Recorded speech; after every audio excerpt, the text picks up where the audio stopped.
All right, today we're going to dive into a topic that I hear so much about in my Girl Fix Your Thyroid Facebook group.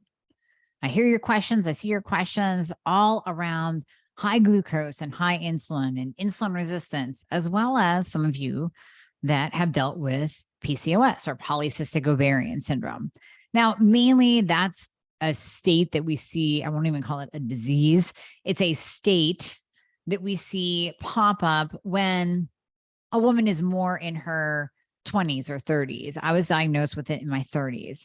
And how I was diagnosed was I was actually having a massive breakout. This is after my hypothyroidism diagnosis. I was having a massive breakout and I went into my doctor and I was gaining weight as well. So that's why we're going to talk about how high insulin, high glucose, and PCOS can make you fat. I was gaining weight and I went into him and I said, what is happening to me? Look at my face. It looks like a pizza. And I'm gaining the weight again that I had finally lost after we fixed my thyroid. What's up? And he just looked at me and he said, you have PCOS. He's like, we can do a vaginal ultrasound and we can check for it if you really want to confirm it, which I did, and it was confirmed. But you have PCOS and you have insulin resistance, and that insulin resistant component of the PCOS is what's causing the weight gain. And the high androgens, thus the high DHT, which I did a podcast on last week. You can go back and listen to it. That high DHT is also contributing to your acne. So we really want to dive in today on this insulin resistant piece and how it can be affecting you, and really how you can gain weight by really not changing anything, and really how you can gain weight and not lose weight, even when you change things for the good, even when you change up your diet, you change up your lifestyle, and you're doing all of the things, but you're still gaining. The scale still keeps moving up, or it's not moving down whatsoever. And you're getting frustrated and you're ready to throw the scale out the window, and you're basically searching for answers, but you can't find any because maybe your doctor isn't testing you properly. Just like thyroid, insulin has to be tested properly, or maybe they're just blowing you off, or you're getting your A1C, your hemoglobin A1C tested, and they're saying, nah, you're normal because it's a 5.6 and it's not flagged high or red yet on your labs. So let's break all of that down, because this could be the key answer for you to clear up your face and lose some weight. But mainly with my perimenopausal, menopausal ladies out there listening, and I know I've heard from you too, that you say, well, I have PCOS. And I always question, well, wait, so do I, but do I have it when my periods start getting irregular? Do I still have polycystic ovarian syndrome, even with a loss of ovarian function moving into menopause? I don't know. I don't know the answer to that. But if you've had it in the past, then you are definitely more prone to insulin resistance, and we'll dive into that. So let's first start with insulin resistance, how it's often just missed, overlooked, not tested for, and what you can do about it. So insulin is a hormone. It's important to remember that it is a hormone released by the pancreas in order for your body to lower its glucose. And insulin helps to push nutrients and glucose into the cell. So insulin resistance is when the cells in your muscles, body fat, and liver. So this is important. We're going to come back to these three: muscles, body fat, and liver, start resisting or ignoring the signal that the hormone insulin is trying to send out. Because remember, all hormones are messengers. They send a message, just like the T3 thyroid hormone, the active thyroid hormone, sends a message to your cell, to that receptor site, saying, hey, give this person a metabolism, let them grow their hair, let them have energy through the day, let them sleep well. It gives a message and sends a signal to the cell to do something. So the hormone insulin is trying to send out this signal to the muscles, the body fat, and the liver. And the signal is, hey, grab the glucose out of the bloodstream and put it into the cell, and put some other nutrients into the cell too. So glucose, also known as blood sugar. So when we say test your blood sugar, wear a continuous glucose monitor which is testing your blood sugar. So glucose, known as blood sugar, that's arguably the body's main fuel source. And really, unless you are keto and truly into ketosis, or you're carnivore and you're producing a mass amount of ketones, your body is probably running on glucose. Now, when we talk about glucose, we have to break down the macronutrient component. So we know that there's proteins, carbs, and fats. Carbohydrates elicit the most amount of insulin being secreted by your pancreas. Carbohydrates call for more insulin because they raise your glucose. Now, it's important to remember that everything short of just straight up 100% fat, like eating a tablespoon of coconut oil, drinking olive oil, literally eating lard, 100% fat will not elicit an insulin response, but anything else will, including protein. And we'll get to that. So you eat carbohydrates of any kind. I don't care if it's berries or a freaking candy bar. It's going to elicit a glucose response. You're going to have this rise in your glucose. We can see it on a CGM. We can see it if you test with the little strips where you're pricking your finger. You can see that change in your glucose. Now, as glucose goes up, there's a signal like, hey, pancreas, we need some insulin over here. We need to lower the glucose. So if you think of a typical, and we won't even call them a type 2 diabetic yet. We'll say they haven't even been diagnosed yet. And oh my gosh, they're testing their glucose and they're getting readings of 200, 300, 400, 500, 600. That's super high, by the way. And with that high glucose, the pancreas has to pump out. I mean, it's working overtime. It's pumping out the insulin. It's pumping out the insulin. It's pumping out the insulin. Because for God's sake, we need to lower this glucose number in the body. It is not healthy to be walking around with an elevated glucose. The body knows that. The body knows the cellular and tissue and nerve damage that can come from elevated glucose levels. The body knows that walking around with high glucose levels impairs your thinking, causes inflammation, let alone the fat storage. So the pancreas secretes that insulin to push down the glucose and tries to get it into a normal range. So side note, this is what happened to a very dear client of mine, dear patient of mine years ago. And I reference him often because I ended up writing a paper with a colleague of mine on how we reversed his diabetes by using berberine and a low carb diet. So he came to me with blood sugar readings of 600.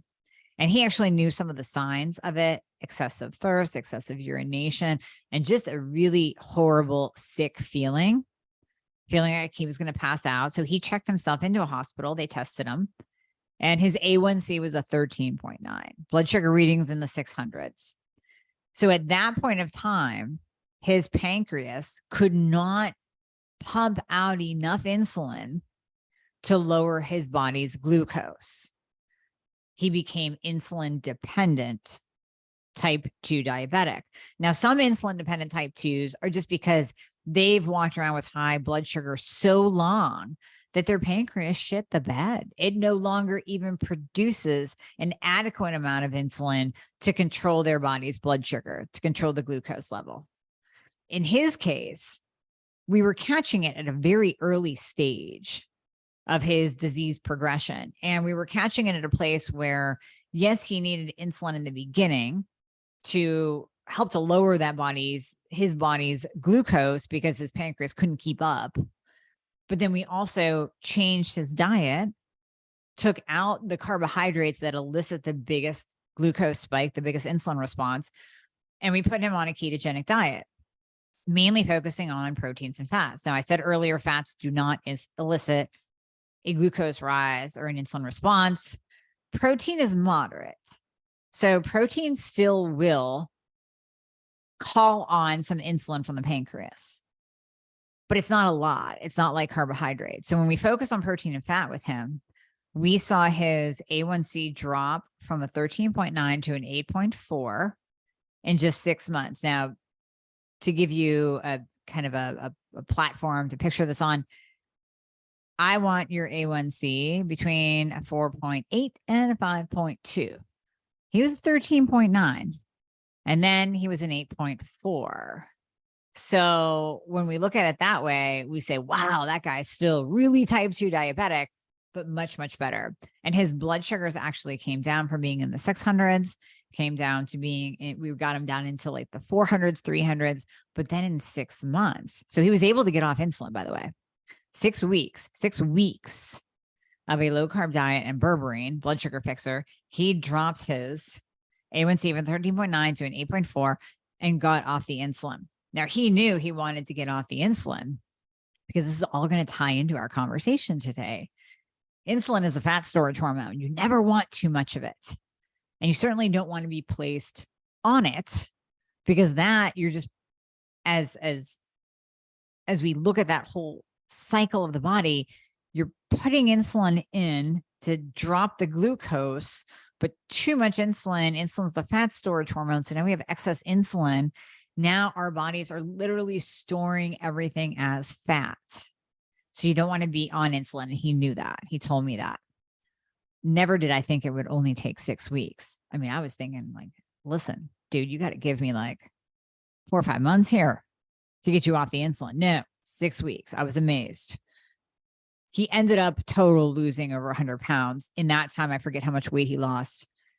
In 6 months, we took his A1C from that 13.9 down to, it was 5.2 or 5.4, totally reversing his diabetes, completely reversing the insulin resistance that comes with it. He was no longer taking insulin. He was eating a low carb diet. He was taking his berberine. He was feeling great. He lost over 100 pounds. So that really is the reason I tell you that, is to first of all know, I mean, these are the signs and symptoms of high glucose. And he knew it. He knew it right away, which is why he checked himself into a hospital. But also the impact of dietary changes and even some supplements and the impact that they can have on our body. It's pretty phenomenal. So when we're talking about the macronutrients, the proteins, the carbs, the fats, we broke that down. So one thing you can change, obviously, is the amount of carbohydrates that you're taking in. But here's the thing. What if you do that and you're still getting high glucose numbers? That's where we have to go back to the source, and we have to say, we're back to the drawing board, and we have to say, what is causing this high glucose in this person when they have lowered their carbohydrates to 10 grams a day, 20 grams a day? Maybe they're doing carnivore. Now, usually carnivore will kick it in. Usually carnivore will lower that glucose and insulin, unless you're walking around with a thyroid problem. Thyroid is always at the top. It's at the top of the pyramid, telling the pancreas what to do, because the thyroid's the master signaler. It's giving messages to the other hormones as to what to do. That's why we see a drop in your sex hormones when you have a thyroid problem. That's why we see insulin dysregulation when you have a thyroid problem. So we'll see a large amount of insulin resistance when someone's thyroid is off. So you eat, glucose is in the bloodstream, causes high blood glucose levels, and you start producing more and more and more insulin. Pancreas works overtime, and then the cells at the muscles, at the body fat level, and at the liver, those cells actually become resistant to the effects of insulin. So insulin is trying, the beta cells in the pancreas make insulin. The body is trying to allow that insulin to lower the glucose and push glucose and nutrients into the cell to be utilized for fuel.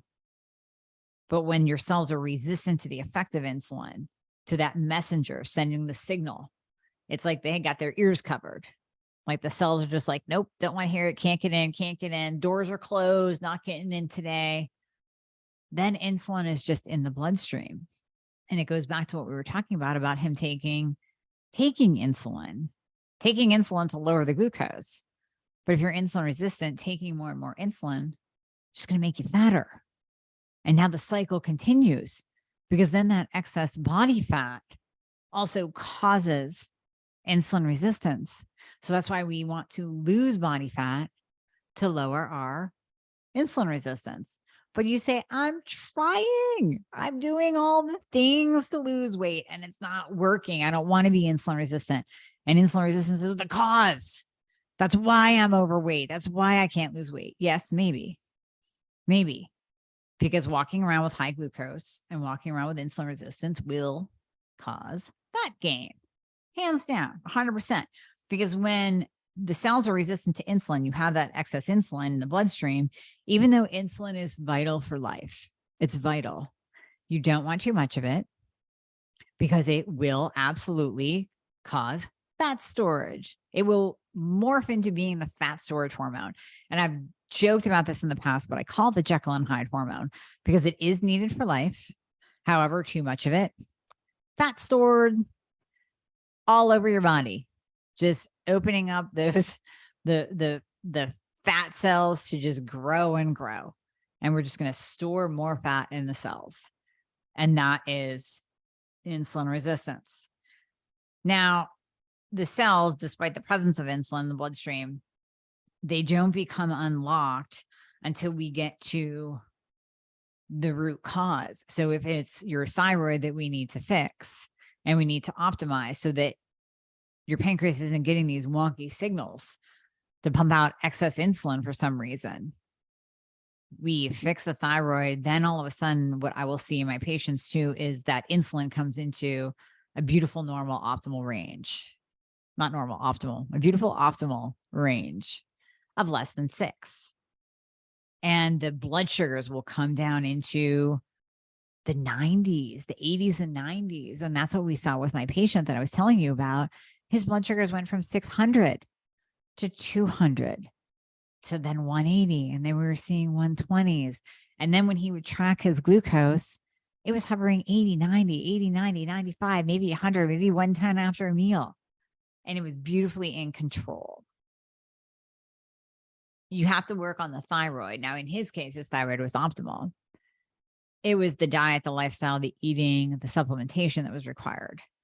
In many of my patients, though, it starts with the thyroid and it has that trickle down effect. So we have to start there. So let's say your thyroid's optimized and you're still not losing weight. You're still gaining. And there's that insulin resistant component. So I've seen this in my patients too. I've seen the follow-up labs where the free T3 is a beautiful like 3.9, reverse T3 is below a 12. We're starting to chip away at their antibodies, but the insulin, and we come back, the insulin's an 11, a 15. That's where we have to focus. So that's where I will ask you, well, how's your diet? What's going on here? How's your stress? How's your sleeping? So we're going to get into that too. So outside of after you optimize your thyroid, then we have to go down and say, what else is causing this? Okay, we know that exercise is really good at lowering insulin resistance. But are you doing incessant cardio? You have to lift heavy shit. And when you LHS and you pick up the weights and you do the resistance work, your insulin resistance will improve. So you get that overall effect. And then in the immediate, you will lower your blood glucose. And you will help to push that insulin into the cells where it should be. However, long steady state cardio actually increases your cortisol, which cortisol will push up glucose. It's a stressor on the body. It's a huge stressor. Now, all exercise is stress to a point, but that cardio component where you're just pounding and pounding and pounding, you're not giving your body any resistance work. That is a huge stressor. You'll spike your cortisol, which will then elevate your blood glucose. And that will call for more insulin to be secreted from the pancreas, but your cell doors are closed. So the insulin can't get in. Now you're in a fat storage mode. Here, all you did was work out, right? You did cardio to try to lose the fat because that's what we've heard for 20 years. Do cardio to burn body fat. Do cardio and more cardio to burn body fat. And that's what I did when I was competing. I did cardio twice a day. And all it does is increase cortisol. It puts a stressor on your body that increases blood glucose. And by the way, it's not good for your thyroid at all. That level of cardio, that level of pounding, that steady state cardio, that stress that comes from that cardio, not good for your thyroid either. So you will tank your own metabolism coming at it from two angles while you're trying to do cardio to lose weight. So you can see kind of the craziness in all of this. That's why I say the Peloton's like the worst invention in the last 10 years, because everybody's plopping their asses on a Peloton and biking their way to nowhere and increasing their cortisol, increasing the stress on their body, shutting down their own thyroid production, not picking up a weight, not doing any kind of resistance exercise. Their testosterone ends up tanking, and then it's just a whole mess. Whole mess. So if you are on a Peloton, get your butt off, get to the gym. My hat's over there, so I can't even reach it. Lift heavy shit, or I would put it on for you. Lift heavy shit. Lack of sleep. I've talked about this a couple times. We have a sleep episode too. I talked about this in the All About Weight Loss episode. Sleep is vital. Whether you want to believe it or not, it's vital. I met with a patient this past weekend, and she says, well, I get up at 1:30 a.m. I'm like, wait, can you say that again? You get up at 1:30. Why? Well, I have to be to work at 4:30. So I prep my food and I do this and I do that and I exercise. And I'm like, okay, we need to do something about that, because I don't care if you go to bed at 7 p.m. Getting up at 1:30 a.m. is breaking that circadian rhythm. You're not getting in that 10 p.m. to 2 a.m. rest and repair time, rest, restore, repair. So that wacky sleep will absolutely make you insulin resistant and throw off your insulin levels and cause you to gain weight. But you're going against your own circadian rhythm. It's not good to do. So we basically figured out that sleep schedule alone can be contributing to how she's feeling. On top of that, lack of sleep can elevate circulating levels of free fatty acids in the blood, accompanied by a temporary pre-diabetic condition. So they found this in a study. They did a study on healthy young men. They found that after 3 nights of getting only 4 hours of sleep, blood levels of fatty acids, which usually peak and then recede overnight, remained elevated from 4 a.m. to 9 a.m. As long as fatty acid levels remained high, the ability of insulin to regulate blood sugars was reduced. Now, what's interesting here is how many of you are waking up in the middle of the night at like 2, 3, or 4 a.m. and you can't get back to sleep. Many, many, many times that is correlated to irregular blood sugars or insulin resistance, because your body, just like the study said, it will peak and then recede. So if you spike your blood sugar high at any point in time in the day before, you will drop incredibly low during the night to the point where it will wake you up. Now, you may or may not wake up hungry, but it's just your body's way of protecting you. It's like, whoo, a jolt. And so then you're up and then you're looking at your watch and you look at your phone and you're like, here I am again. It's 3 a.m. Can't get back to sleep. So in this particular study, what happened from 4 to 9 a.m. is another rise in their glucose, which is very, very interesting. So their blood sugar remained elevated in that normal waking time. Now, the other thing to keep in mind is that we do have a cortisol awakening response too. So when cortisol goes up in the morning, it goes up to wake us up. And sometimes we can get elevated glucose. Like if you test first thing, you test your glucose, you go in a fasted state to your blood draw and you test glucose, that might be high. But I always say, well, glucose can lie, because if you have that cortisol awakening response, you might get an elevated glucose reading. That's why we have to test fasting insulin. But neither here nor there. Let me go back to sleep. Not back to sleep, but back to sleep. So there's another study that I found very, very interesting, that they took twins and put them in a sleep lab, controlled their environment. So genetics, everything's the same, environment's the same, food's the same, all that. And with the one twin, all they did, this wasn't a lack of sleep like this study. I think this is very interesting because how many of you get 4 or 5 hours of sleep every night? Because you're staying up too late and you're not getting to bed in time or whatever. You're just not sleeping well because you have a low progesterone, you have a wackadoodle thyroid, and that's all contributing to your insomnia. But then we have the other side of they kept the one individual out of REM sleep, the one twin. They kept him out of REM sleep. So they didn't wake him up. At no point of time did he wake up. They just stimulated his brain to bring him out of REM sleep. And it was something like this, like within 3 to 4 days, he was pre-diabetic diabetic. Now, for researchers to say pre-diabetes, remember, that's bad. Like when researchers say pre-diabetes, it's diabetes in the functional world. That's why if I look at your labs and you have an A1C of a 5.6, you're diabetic.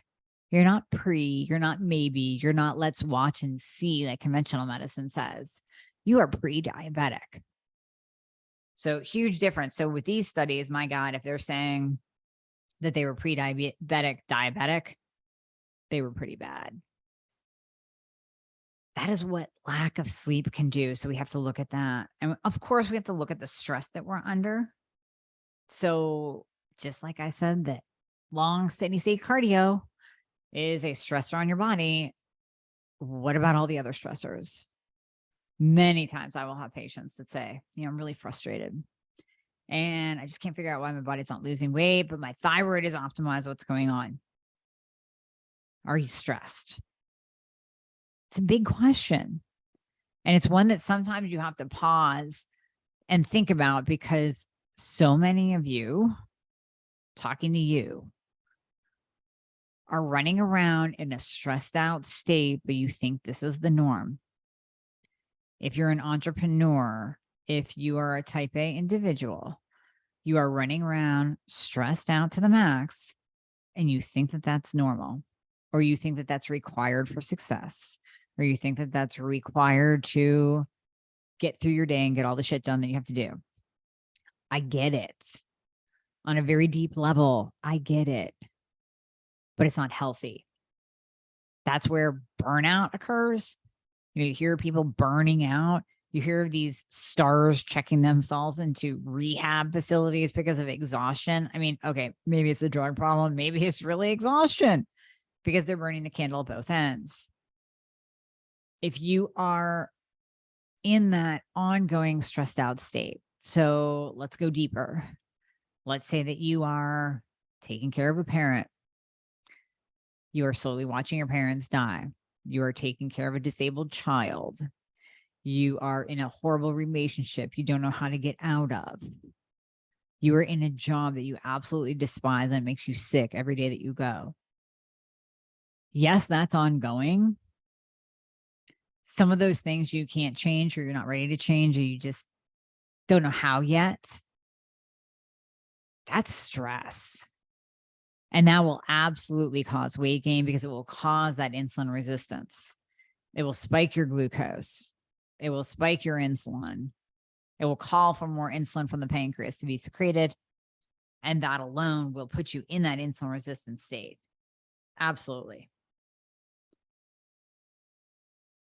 So this is very interesting. I was just reading it before I read it to you. It's just something to keep in mind. An estimated 87 million American adults have prediabetes. Now, again, this is conventional medicine saying this data, these numbers. This isn't functional medicine doing these numbers. So if it's 87 million Americans have prediabetes according to their standards, I'm going to double that. Because remember, when we're looking at insulin on a blood test, that insulin level on a normal standard lab value range will go up to, most of the time, it's like 20, maybe 25 before you're flagged high. I want it below a 6. Below a 6. You can see the discrepancy there.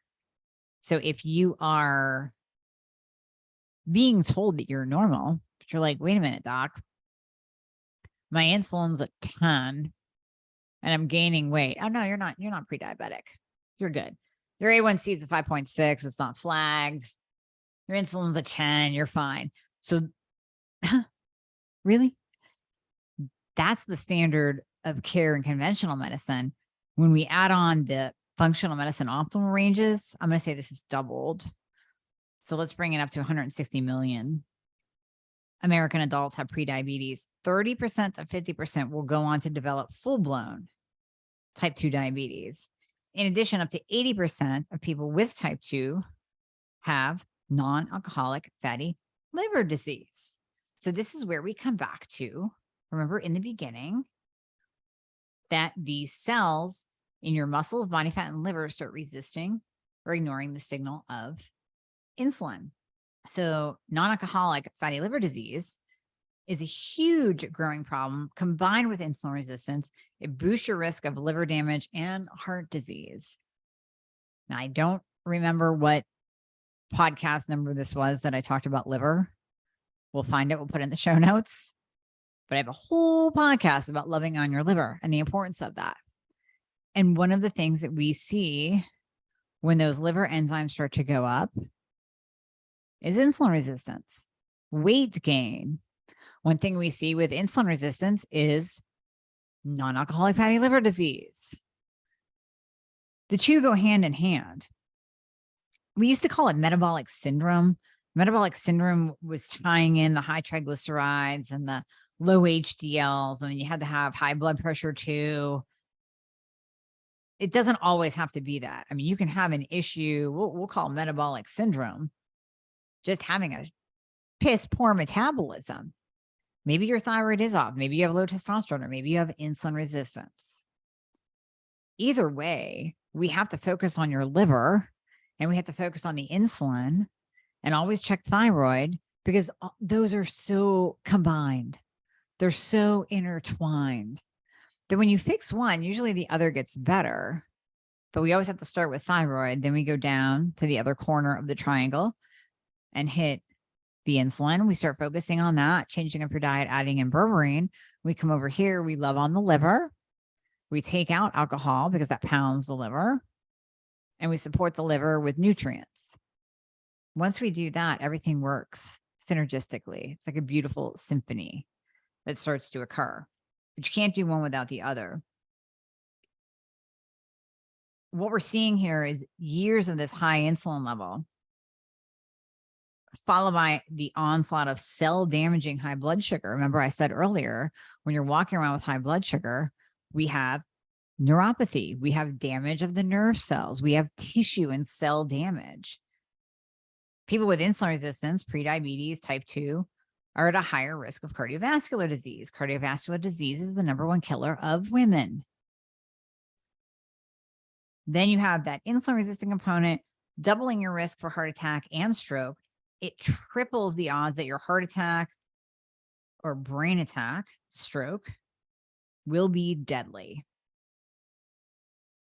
Meanwhile, insulin resistance and this whole metabolic syndrome that we'll call it are also linked with higher risk of cancer of the bladder, the breast, the colon, the cervix, the pancreas, the prostate, and the uterus.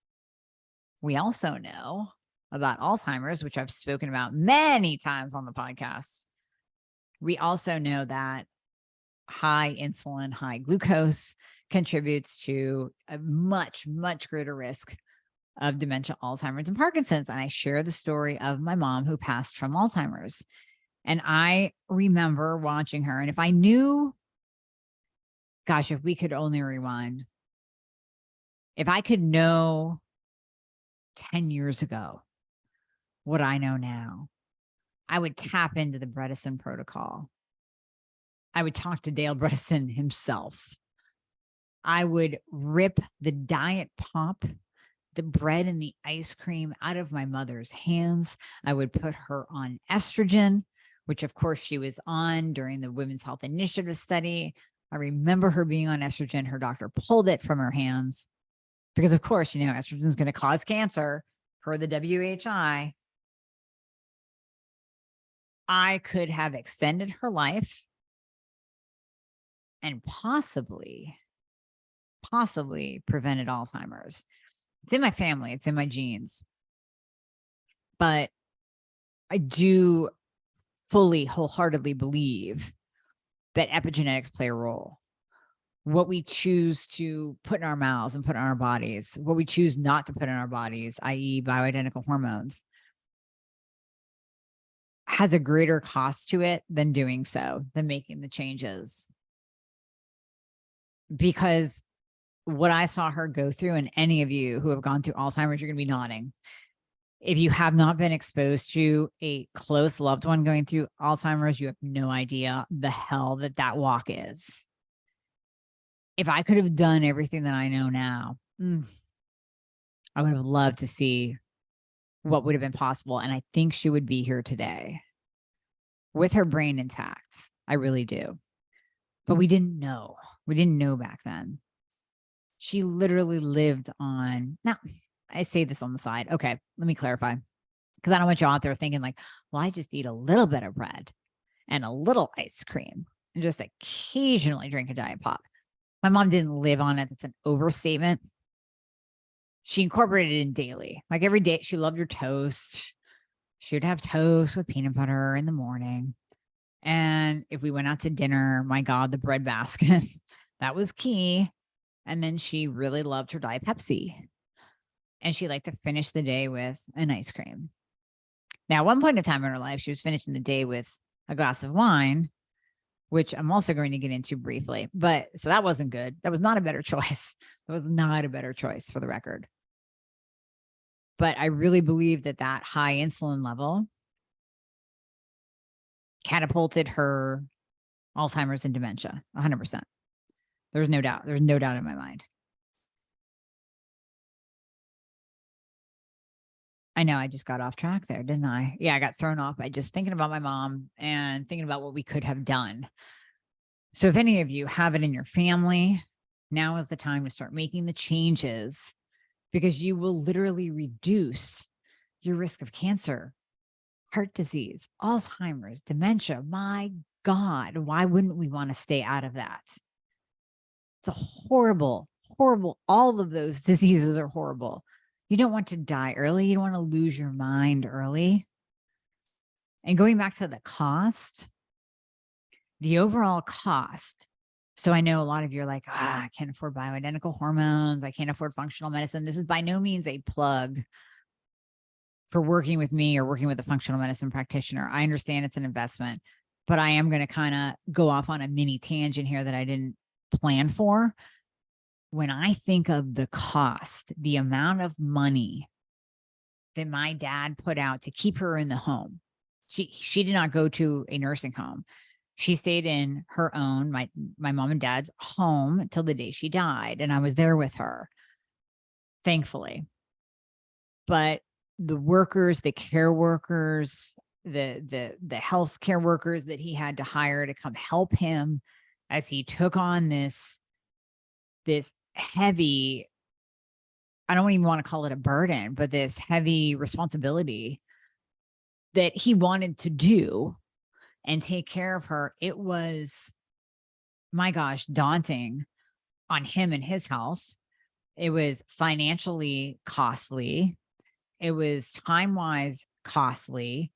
And then just, I don't know what kind of price you can put on the emotional burden, but me watching my mom literally wither away in over years, probably the last 3 years were the worst, but 3 years is a long time to watch someone not know where they are, not remember you, lose the ability to wipe themselves, lose the ability to clean themselves. That cost is heavy. Now you might be thinking, well, that's not going to be me. And it's not going to be my family. That's what I thought too, because we were all into health, but I wasn't at that time into the knowledge that I have now, the benefits of hormones, the importance of optimizing her thyroid, the importance of bringing down her insulin. So that's why I'm sharing this, is we have to do things now. Yes, for our appearance. And I get it. And that's why I titled this why high glucose, high insulin, and PCOS can make you fat. But we also have to think about longevity, and we have to think about our disease state, and we have to think about, what are we going to give to our family? Are we going to give taking care of us as we lose our minds, as we battle cancer? No, let's do things that we can. Let's do what we can do to prevent as much as we possibly can. Insulin is hugely inflammatory. Remember, cancer cells feed on insulin. They feed on sugar. And that's why right now we're seeing berberine and metformin as anti-aging remedies, because they actually come in and they help us lose weight, but they also lower our risk of cancer, because you're not constantly feeding. If you do have a little cancer cell in your body, which we probably all do, we all have these malformed cells. If you have a cancer cell in your body, then we don't want to feed that. We want it to keep it itty bitty, so it stays small and quiet. It doesn't do anything. It doesn't metastasize. But if we feed it and we fuel it, now we're at an increased risk. Now we're actually feeding the cancer cells. It's important to also remember that insulin resistance can occur without overall obesity. I mean, we see this all the time. I see this in my patients all the time. You might have 20 pounds to lose, 30 pounds to lose. You're not obese, but you still have that insulin resistant component. So we see fat accumulation in the liver in people with normal BMIs, with a normal weight. So you can still be insulin resistant. Maybe you're carrying an extra 10 pounds and you have fatty liver. Women with insulin resistance may have increased ovarian testosterone secretion. That's where we see the diagnosis of PCOS. So we have the non-alcoholic fatty liver disease. We also have that insulin resistant component increasing testosterone secretion from the ovaries. And now we have the excess androgens. Like I said earlier, that those excess androgens are what caused me to break out.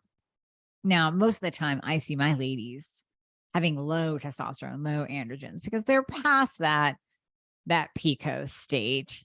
They might still have the insulin resistance hanging on, or maybe the IR is coming from a wacky thyroid, or maybe we do just have to hone in their diet. They're eating way too many carbs because they heard that berries and oatmeal are great for you. So maybe we do have to do those changes. Most of the time I see low testosterone, but in the case of PCOS, if you're listening out there and you have PCOS, there's an insulin resistant component to that. And oftentimes, instead of throwing on birth control on you, we can use berberine, we can use metformin, we can do dietary changes. We can make sure that you're sleeping and that you're not all wigged out, stressed out. And we can use bioidentical progesterone. And then all of a sudden, everything gets better. Your face clears up, you're sleeping better, you're calmer, your cycles regulate, and you lose weight because you lowered the insulin. You lowered the insulin. You lowered your blood glucose. I think it's really interesting when we wear a CGM and we see what actually spikes our glucose. So one of the sponsors of the podcast is NutriSense. And I found it interesting. So they sent me a monitor to wear, and I've been wearing them on and off anyways. And one night I drank wine with the monitor on. Now, the one crazy thing, I think this was like the Libre 3. So again, if you're listening it in 2 years, you're probably like, that's so old school. But for now, it was one of the latest monitors. And it has this loud sensor when you drop low. And I had just put it on maybe a day before, had some wine, went to bed, normal time, wasn't partying until 2 a.m. And this alarm goes off at 2 a.m. My husband's like, what the hell is that? What's going on? I'm like, it's my glucose monitor. Stop. Here I had dropped low from the alcohol. So again, when we're talking about sleep, yeah, I had effed up sleep that night.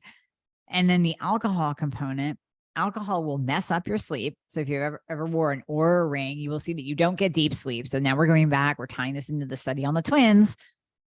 breaking them out of REM sleep and having them go into type 2 diabetes basically within days.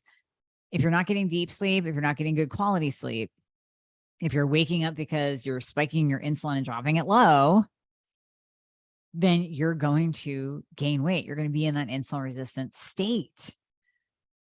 Alcohol will do that. So all you ladies out there like, I need to have my glass of wine every night because that's what I need to relax, or that's what I need after work, or that's how my significant other and I connect. We might need to change that up. Not only is alcohol inflammatory, it's going to F up your sleep. And I have proof of it. If you want proof too, go ahead and throw on a CGM and drink. And let me know how your sleep goes. And let me know how pissed off your partner is when that alarm goes off in the middle of the night. But sometimes that's good because that alarm told me, oh my God, this is what alcohol does to your sleep. It's incredible. So that's another thing that we can change in order to help with the insulin resistance. So much good stuff. So much good stuff. So yes, what can we do? Let's add in some berberine.